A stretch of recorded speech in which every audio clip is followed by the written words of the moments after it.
ಒಮ್ಮೆ ಶ್ರೀ ಗಣೇಶನು ಶ್ರೀ ಲಕ್ಷ್ಮೀ ದೇವಿಗೂ ಹಾಗೂ ವಿಷ್ಣು ದೇವನಿಗೂ ಮಯೂರೇಶ್ವರ ರೂಪದಲ್ಲಿ ದರ್ಶನ ಕೊಟ್ಟು ನಿಮ್ಮಿಬ್ಬರಿಗೂ ಸಂತಾನ ಭಾಗ್ಯ ಪ್ರಾಪ್ತಿ ಆಗುತ್ತದೆ ಎಂದು ವರ ಕೊಡುತ್ತಾನೆ. ಹೀಗೆ ಒಮ್ಮೆ ವೈಕುಂಠದಲ್ಲಿ ಲಕ್ಷ್ಮೀ ದೇವಿಯು ವಿಷ್ಣು ದೇವನ ಬಳಿ ತನ್ನನ್ನೇ ತಾನು ಹೊಗಳಿಕೊಳ್ಳುತ್ತಾ ಇರುತ್ತಾಳೆ.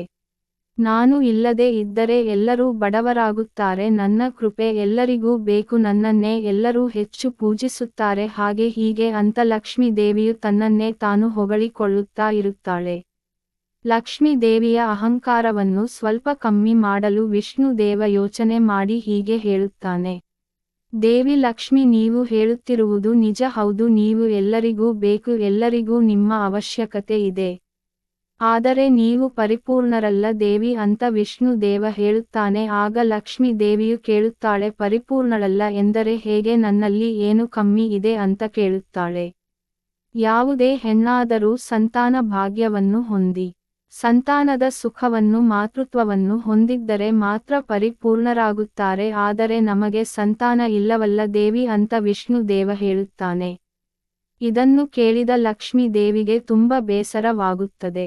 ನನಗೂ ಮಕ್ಕಳು ಇದ್ದಿದ್ದರೆ ಎಷ್ಟು ಚೆನ್ನಾಗಿರುತ್ತಿತ್ತು ಅಂತ ಲಕ್ಷ್ಮೀ ದೇವಿ ಯೋಚನೆ ಮಾಡುತ್ತಾಳೆ. ನಂತರ ಅವಳು ತನ್ನ ಸ್ನೇಹಿತೆಯಾದ ಆದಿಶಕ್ತಿ ಪಾರ್ವತಿಯ ಬಳಿ ಹೋಗಲು ಯೋಚಿಸಿ ಕೈಲಾಸಕ್ಕೆ ಹೋಗಿ ಪಾರ್ವತಿಯನ್ನು ಭೇಟಿ ಮಾಡುತ್ತಾಳೆ. ಪಾರ್ವತಿ, ನಿನ್ನ ಬಳಿ 2 ಮಕ್ಕಳಿದ್ದಾರೆ, ಒಬ್ಬರನ್ನು ನನಗೆ ದತ್ತು ಕೊಡು ಎಂದು ಲಕ್ಷ್ಮೀ ದೇವಿ ಕೇಳುತ್ತಾಳೆ. ದೇವಿ ಲಕ್ಷ್ಮಿ, ನಾನು ನಿಮಗೆ ನನ್ನ ಮಗುವನ್ನು ಕೊಡುತ್ತೇನೆ, ನಿಮಗೆ ಯಾರು ಬೇಕೋ ಅವರನ್ನು ತೆಗೆದುಕೊಳ್ಳಿ ಅಂತ ಶ್ರೀ ಗಣೇಶನನ್ನು ಪಾರ್ವತಿಯು ಲಕ್ಷ್ಮೀ ದೇವಿಗೆ ಕೊಡುತ್ತಾಳೆ.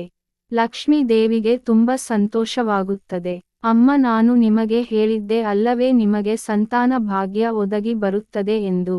ಅದಕ್ಕೆ ನಾನೇ ನಿಮ್ಮ ದತ್ತು ಪುತ್ರನಾಗಿ ಬಂದಿರುವೆ ಅಮ್ಮ, ನನ್ನನ್ನು ಸ್ವೀಕಾರ ಮಾಡುತ್ತೀರಾ ಅಂತ ಗಣೇಶ ಕೇಳುತ್ತಾನೆ. ಅವಶ್ಯವಾಗಿ ಸ್ವೀಕರಿಸುತ್ತೇನೆ ಪುತ್ರ ಗಣೇಶ ಅಂತ ಲಕ್ಷ್ಮೀ ದೇವಿಯು ಗಣೇಶನನ್ನು ಎತ್ತಿಕೊಂಡು ಕೈಲಾಸದಿಂದ ವೈಕುಂಠಕ್ಕೆ ಹೋಗುತ್ತಾಳೆ.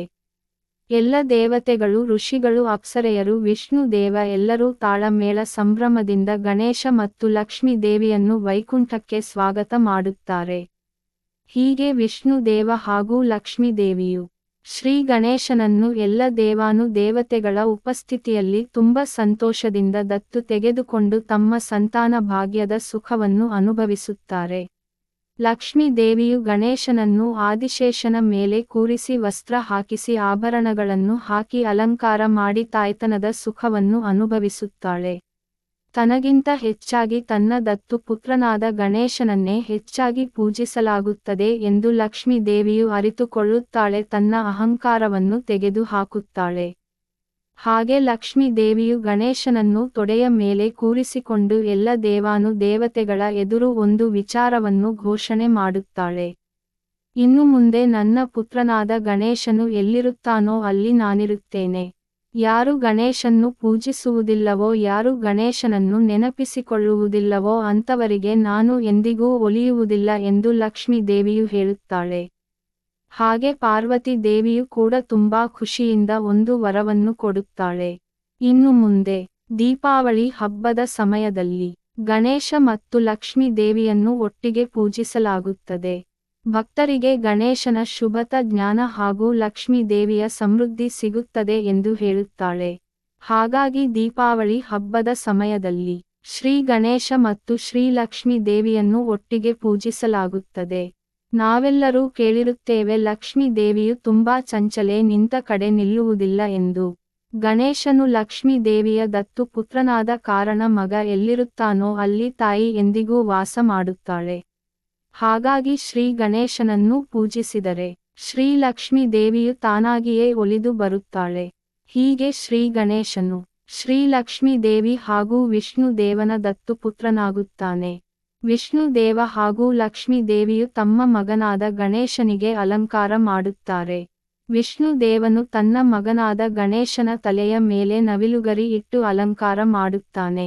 ಹಾಗಾಗಿ ಕೃಷ್ಣನ ಹಾಗೆ ಗಣೇಶನಿಗೂ ಕೂಡ ತಲೆ ಮೇಲೆ ಯಾವಾಗಲೂ ಒಂದು ನವಿಲು ಗರಿ ಇರುತ್ತದೆ.